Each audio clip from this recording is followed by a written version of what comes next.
안녕하십니까. 오늘도 하루 한 장 하나님의 말씀을 묵상하는 시간입니다. 오늘은 사무엘하 14장 말씀 읽어드리도록 하겠습니다. 사무엘하 14장. 스루야의 아들 요압은 왕이 속으로는 압살롬을 걱정하고 있다는 것을 알았다. 그래서 드고아로 사람을 보내어 그곳에 사는 한 지혜로운 여인을 불러 지시했다. 너는 상중인 척하여 검은 옷을 입고 머리를 빗지 말고 사랑하는 사람을 보내고 오랫동안 슬퍼한 사람처럼 보이도록 하여라. 그 다음에 왕께 가서 이렇게 아뢰어라. 그러고 나서 요압은 그 여인이 할 말을 정확히 일러주었다.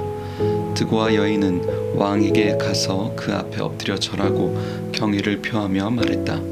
왕이시여 도와주십시오. 왕이 말했다. 어떻게 도와주면 되겠느냐? 여인이 말했다. 저는 과부입니다. 남편은 죽고 두 아들만 남았습니다. 그 둘이 들판에서 싸움이 붙었는데 끼어들어 말려줄 사람이 주위에 아무도 없었습니다. 그래서 하나가 다른 하나를 쳐서 죽였습니다.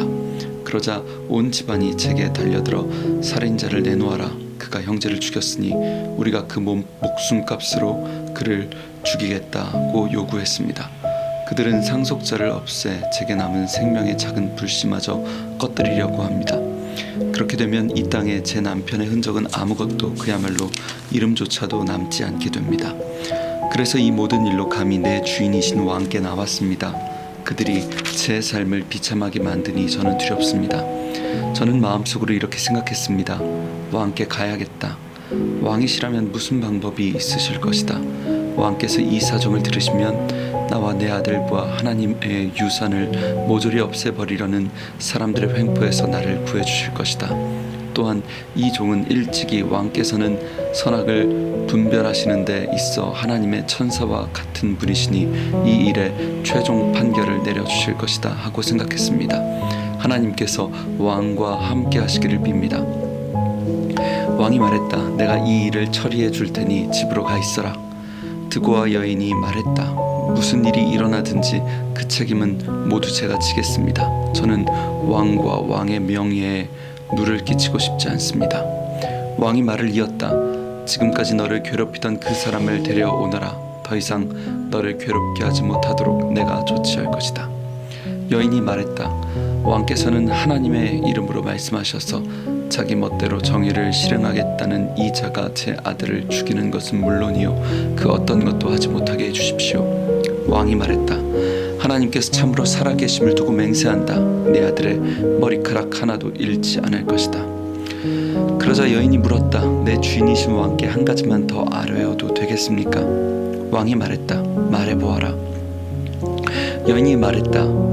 그렇다면 어찌하여 왕께서는 하나님의 백성에게 바로 그 같은 일을 행하셨습니까? 왕께서는 내 쫓긴 아들을 집에 데려오지 않으시니 방금 내리신 판결대로라면 자신에게 유죄를 선고하신 셈입니다. 우리는 모두 언젠가는 죽습니다. 한 번 땅에 쏟은 물은 다시 담을 수 없습니다. 하지만 하나님께서는 생명을 빼앗지 않으십니다. 그분은 기어이 방법을 내셔서 쫓겨난 자라도 돌아오게 하십니다. 그러자 왕이 말했다. 내가 네게 하나 묻겠다. 진실하게 대답하여라. 여인이 말했다. 예, 내 주인이신 왕께서는 말씀하십시오. 왕이 말했다.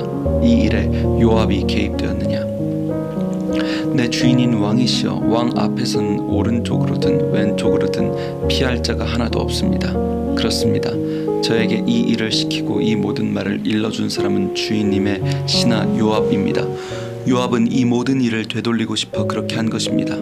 그러나 왕께서는 하나님의 천사처럼 지혜로우시니 이 땅에서 일어난 일들을 어떻게 처리해야 할지 다 아실 것입니다. 왕이 요압에게 말했다. 좋소. 그대 뜻대로 하겠소. 가서 어린 압살롬을 데려오시오. 요압은 공손히 엎드려 절하며 왕을 축복했다. 왕께서 이 종의 권고를 받아주시니 제가 여전히 왕의 은총과 신임을 얻고 있음을 알겠습니다. 요압은 일어나 그 술로 가서 압살롬을 예루살렘으로 데려왔다. 왕이 말했다. 그가 자기 집으로 돌아가도 좋으나 나를 대면하여 볼 수는 없다. 그래서 압살롬은 집으로 돌아갔다. 왕을 보는 일은 허락되지 않았다. 압살롬은 준수한 외모로 인해 온 이스라엘에서 사람들의 입에 수없이 오르내렸다. 그는 머리끝에서 발끝까지 흠이 하나도 없었다. 머리숱이 아주 많아서 봄이면 늘 짧게 깎았는데 머리를 깎고 나면 머리털의 무게가 1kg이 넘었다. 압살롬은 아들 셋과 딸 하나를 낳았다. 딸은 이름이 다말인데 아름다웠다. 압살롬은 2년 동안 예루살렘에 살았으나 한 번도 왕을 대면하여 보지 못했다.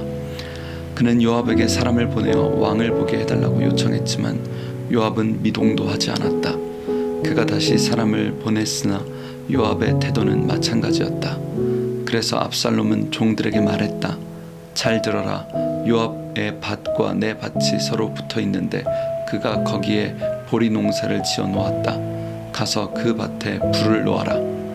그래서 압살롬의 종들이 그 밭에 불을 놓았다. 그제야 요압이 움직였다. 그가 압살롬의 집에 와서 말했다. 어찌하여 종들을 시켜 내 밭에 불을 놓았습니까? 압살롬이 대답했다. 들으시오. 나는 당신에게 사람을 보내 이렇게 말했소. 빨리 와주시오. 내가 당신을 왕께 보내 제가 그술에서 돌아온 것이 무슨 소용이 있습니까?